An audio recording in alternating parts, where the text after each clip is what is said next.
최근에 현대차 노조가 올해 임달협 요구안을 확정했다는 소식 전해드렸죠. 지금까지는 없었던 금요일 4시간 근무제를 요구했고, 기아 노조가 비슷한 걸 요구했을 때 사측에서 거절한 적도 있고 해서 노사 간 대립이 심할 걸로 예상되고 있습니다. 그런데 그런 생각이 들더라고요. 현대차든 기아든 노조 관련 얘기가 나오면 대부분의 소비자들이 부정적으로 바라봅니다. 물론 노조가 요구하는 것들이 비상식적일 때도 있지만 어쨌든 노조라는 건 뭔가요? 사전적 의미로 보면 노동자들을 위해 모인 집단이죠. 우리 소비자들도 다른 데에선 똑같은 노동자인데 왜 노동자들이 집단인 노조의 행동에 대해선 부정적으로 보냐 이거죠. 보통 어느 한쪽이 심하게 기울어져 있으면 반대쪽으로 심하게 당겨야 할 필요도 있고, 한편으로는 왜 그렇게 운동장이 심하게 기울어져 있는지도 얘기해야 할 때가 있거든요. 오늘은 그 역할을 한번 해보려 합니다. 단순히 노조는 나쁘다 이게 아닙니다. 이런 말과 행동이 지속되면 앞으로는 파업을 하고 싶어도 못하는 상황이 벌어지고, 현대차는 실제로 칼을 빼들고 있기도 해서 오늘은 왜 이렇게 소비자들은 노조를 부정적으로 보는지, 그리고 왜 앞으로는 파업을 하고 싶어도 못할 거라고 보는지에 대한 이야기를 해보려 합니다.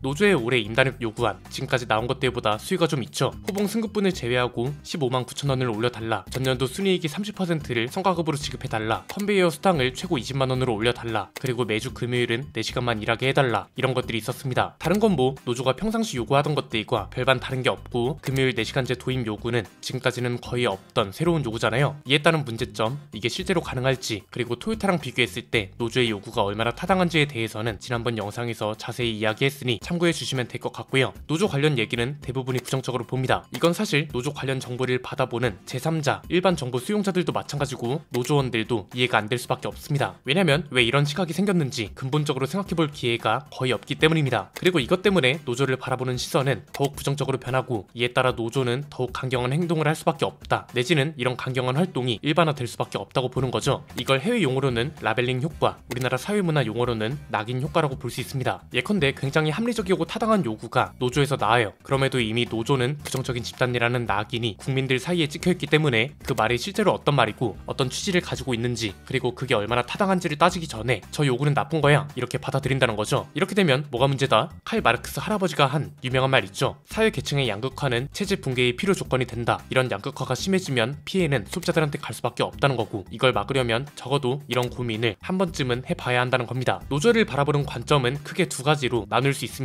거시적 관점과 미시적 관점인데요. 우선 거시적 관점으로는 사회적 영향, 정치적 영향, 회사적 영향 이렇게 나눌 수 있다고 봅니다. 사회적 영향은 간단합니다. 노조의 강경한 태도와 행동이 국가적 손실을 불어일으킨다는 거고요. 이런 사회적 손실과 파장으로 인해서 특정 직업에 대해 가지는 인식이 부정적일 수밖에 없다는 거죠. 예컨대 아이들이 뉴스를 보는데 현대차 노조는 파업만 하고 기자들은 노조의 행위는 부당하다, 사회적으로 근절되어야 한다, 이런 말을 지속적으로 해요. 그러면 아이들이 기본적으로 노조는 부당한 집단이라고 생각하고, 어른들도 마찬가지로 앞에서 말한 것처럼 노조는 타당하지 않은 요구를 만회하는 집단으로 인식하고 바라본다는 거죠. 정치적 영향은 노조는 특정 지지자들만을 위한 일을 한다고 바라볼 수도 있습니다. 이건 사실 민노총 스스로가 만든 영향이기도 합니다. 민노총은 실제로 노동자 정치 세력화를 주장하고 있습니다. 민주노총 자료에 따르면 이런 겁니다. 노동자가 정치에 영향을 미치는 힘 있는 세력으로 조직되는 것을 말한다. 그러니까 이건 특정 지지층이 아니더라도 노조는 특정 정당이나 특정 정치 세력만을 위해서, 즉 노동자가 아닌 정치 활동을 위해 존재한다고 인식할 수 있다는 거죠. 마지막으로 회사적 영향은 노조가 보통 요구하는 게 임금 관련된 것들이잖아요. 그리고 이번에는 아예 근로시간을 파격적으로 줄여달라는 요구도 있는 건데, 이런 요구, 그리고 이런 요구가 받아들여진다고 해서 공장의 효율성이 좋아진다거나 생산 품질이 좋아진다, 이걸 보장할 수는 없는 거죠. 이렇게 되면 차량 가격에 영향을 끼치고 이런 모든 활동이 자동차 시장에 영향을 끼친다고 인식하는 겁니다. 예컨대 공장 생산성이나 효율성이 부정적으로 나와요. 현대차는 우리나라에서 가장 크면서 세계에서도 손에 꼽을 정도로 규모가 큰 공장을 가지고 있습니다. 이게 우리나라 자동차 공장이 평균이 되고, 이렇게 되면 다른 제조사 공장에도 영향을 주고, 그에 따라 해외 브랜드 회사들이 한국을 생산 기지로 삼으려 하지 않는다, 이렇게 보는 거죠. 이렇게 되면 이건 또 국가적 사회적으로 부정적인 영향을 주게 되고요. 이게 바로 미시적 관점으로 이어지는 겁니다. 이러한 이유들 때문에 노조를 바라보는 개인들이 나는 현대차를 부정적으로 볼 거야, 현대차 노조는 이해를 하고 싶어도 할 수가 없어, 이렇게 생각을 하게 되는 거죠. 노동자들이 권리를 위해 오케이 알았다 이거야. 그런데 그 권리를 왜 부당한 요구까지 하면서 타당한 근거가 있으면 권리 요구가 되는 거지만, 이건 자기네들이 해야 할 일은 제대로 안 하면서 요구만 하면 이거야말로 갑질 아니야? 아니냐 이런 평가도 이어지는 겁니다. 여기까지가 이제 노조가 속한 사람들 그리고 이 노조를 바라보는 제3자들이 충돌하는 이유라고 볼 수 있고요. 그러면 이런 활동과 현상이 어떤 영향을 끼치냐? 간단합니다. 소비자들이 우려하는 자동차 가격 상승도 있을 수 있지만 저는 더 큰 문제는 오히려 일자리가 줄어들 위험이 있다는 거라고 봅니다. 이건 제가 마음대로 전망하는 게 아니라 이미 지금까지 형성되어 온 자동차 생산 생태계 그리고 현재 어떤 일이 일어나고 있는지만 봐도 알 수 있는 것들입니다. 먼저 지금까지 자동차 생산 생태계는 어떻게 형성되어 왔나요? 대부분의 글로벌 기업들이 글로벌 생산 체계라는 걸 가지고 있습니다. 예컨대 일본차 브랜드라고 해서 무조건 일본에서만 생산하지 않고요. 독일차 브랜드라고 해서 무조건 독일에서만 생산하지 않습니다. 미국 같은 곳에서 유독 잘 팔리면 물류 비용과 같은 생산 단가, 정치적 이익 이런 모든 것들을 고려해서 미국에다가 공장을 짓습니다. 이걸 우리는 전문 용어로 생산 현지화라고 부르잖아요. 그래서 토요타나 혼다도 미국에 공장을 가지고 있고 BM도 미국에 공장이 있습니다. 그리고 대부분의 미국 제조사들, 미국에 차를 많이 파는 독일 제조사들은 정치적, 지리적, 경제적 이점으로 멕시코에 공장을 가지고 있기도 합니다. 현대차도 지금 이런 글로벌 생산 체계를 갖추려고 노력하고 있습니다. 이미 해외 생산 기지를 늘리고 있고 이건 현대차 입장에서 칼을 빼든 것이나 다름없다고 봅니다. 장기적으로 보면 이건 지금 노조의 사전적 활동과 상충되고 있는 겁니다. 노조가 사전적으로 이론적으로 추구해야 할 건 뭔가요? 노동자의 권리도 중요하지만 일자리를 지키는 거죠. 일자리가 있어야 권리고 뭐고 필요한 거잖아요. 그런데 이렇게 되면 우리 일자리는 점점 없어질 수밖에 없습니다. 한국에서 생산해서 미국으로 수출을 해왔습니다. 그런데 이제는 미국 현지에서 직접 생산을 하거나 아니면 인도네시아를 비롯한 동남아 지역에서 생산해서 전 세계로 수출을 하고 이렇게 되면 우리나라는 점점 생산에서 차지하는 비중이 줄어들죠. 여기에 로봇 도입도 무시할 수 없습니다. 파이는 점점 줄어드는데 가뜩이나 없는 일자리에 로봇까지 들어간다? 이러면 노동자가 설 수 있는 자리는 더 빨리 줄어드는 거죠. 모든 호모 사피엔스들은 생존 욕구가 있고 현대 사회에서 생존하려면 일자리가 필수인데 이걸 지키겠다고 너무 강경하게 내지는 너무 부당하게 나오면서 오히려 더 빠르게 일자리를 잃고 있는 꼴이란 겁니다. 이게 중요한 이유가 국정 운영이라는 것도 일종의 비즈니스라고 했잖아요. 대통령이 해외 순방을 가서 우리나라의 해외 기업들이 투자 약속을 받아내고 실제로 그 약속이 실현돼서 해외 기업들이 공장이 들어서거나 연구센터가 들어서서 돈을 벌도록 만들어내는 게 굉장히 중요하잖아요. 국가가 해외 기업들이 투자 유치, 공장 건설 유치를 하려면 크게 두 가지 조건이 필요합니다. 첫 번째는 당신네 브랜드가 한국 시장에서 혜택을 얻으려면 우리가 원하는 걸 들어줘야 한다. 두 번째는 한국에 공장을 지으면 돈을 잘 벌 수 있다. 이겁니다. 첫 번째의 경우 우리나라 시장 크기라던가 정치 외교적 위치를 생각하면 거의 불가능합니다. 예컨대 테슬라한테 우리나라에서 보조금 100%를 받고 싶으면 공장을 짓고 이 공장에서 생산한 차만 보조금을 100% 줄 수 있으니 그렇게 아쇼 이렇게 나와요. 이러면 테슬라가 한국에 공장을 지을까요? 그냥 한국 시장을 포기하고 다른 나라 판매량을 늘려버릴 겁니다. 미국이나 유럽, 중국에 비해 시장 크기가 작고 정치적 파워도 세지 않기 때문에 이건 어쩔 수 없는 현실입니다. 그럼 결국 한국에 공장을 지으면 돈을 잘 벌 수 있다는 걸 어필해야 합니다. 이건 이미 정치적 요건은 충분합니다. 미국하고는 FTA가 체결되어 있고요. 중국이나 일본, 동남아 이런 지역으로 수출하는 것도 문제가 없습니다. 지리적 이점도 있죠. 인천공항은 동아시아 지역의 물류 허브라고 불리고요. 세면이 바다로 둘러싸여 있기 때문에 백기를 통한 수출입도 좋습니다. 이건 한국 지리에서 가장 기본적으로 배우는 내용들인데 결국 남은 건 뭔가요? 한국의 노동 인식, 한국 자동차 공장들은 어떤 여론을 가지고 있고 회사 입장에서 편하게 돈을 벌 수 있는지 국가적으로 국민적으로는 어떤 지지를 받고 있는지 이런 걸 따지는 겁니다. 이런 걸 따지고 나서 투자 가치를 평가하는데 왜 자동차 산업 선진국이라 불리는 나라가 해외 브랜드 생산 기지가 여태 없는 건지를 생각해봐야 합니다. 르노코리아는 원래 있던 부산 공장을 활용하는 거고요. 한국GM도 마찬가지로 원래 대우차 공장이었던 것들을 대부분 활용하는 겁니다. 폴스타도 별도로 공장을 지어서 생산 기지화하는 게 아니라 부산 르노 공장에서 병행 생산하는 정도입니다. 자동차 산업이 죽었다고 평가받는 영국도 토요타, 혼다, 닛산, BMW 미니, 제규어 랜드로버 등등 다양한 국적의 자동차 브랜드들이 공장을 두고 있습니다. 그냥 냉정하게 말하면 나중에는 파업을 하고 싶어도 못하는 처지가 될 수 있습니다. 세상은 점점 로봇과 AI가 지배하고 회사는 나가는 비용을 아끼는 게 가장 앞에 있는 목적이기 때문에 로봇 도입을 마다할 이유도 없습니다. 이 속도를 조금이라도 늦추고 혹여 이런 세상이 오더라도 노동자들이 자리를 지킬 수 있으려면 국가적 지지, 국민적 지지가 꼭 필요합니다. 토요타는 국민적 지지가 있기 때문에 회사가 먼저 직원들의 정년을 늘려주는 거라고 봅니다. 공장은 지금까지 적자를 한 번도 낸 적이 없고요. 직원들은 회사가 규정하는 팔대 낭비를 하지 않기 위해서 철저하게 교육을 받고 업무 수행도 책임감 있게 효율적으로 하기 위해 노력합니다. 그러니까 재고용 정년을 70세까지 늘린 거 아니겠어요? 노조가 나쁘다, 노조는 필요 없다, 이게 아닙니다. 비록 기업 노조와 사회 노조는 출발점과 지향하는 바가 모두 다르긴 하지만 근본적으로 추구해야 할 목적에서 이제는 그만 벗어날 때가 됐고 이미 국민적 지지를 받기 매우 어려운 상황이 있기 때문에 지금이라도 근본적인 목적으로 다시 돌아왔으면 하는 마음에 이야기를 해봤습니다. 여러분의 생각은 어떠신가요? 댓글로 자유롭게 남겨주시면 감사드리겠습니다. 오늘 내용은 여기까지입니다. 내용이 유익하셨다면 구독과 좋아요, 알림 설정 부탁드립니다. 지금까지 저는 안피디였습니다. 감사합니다.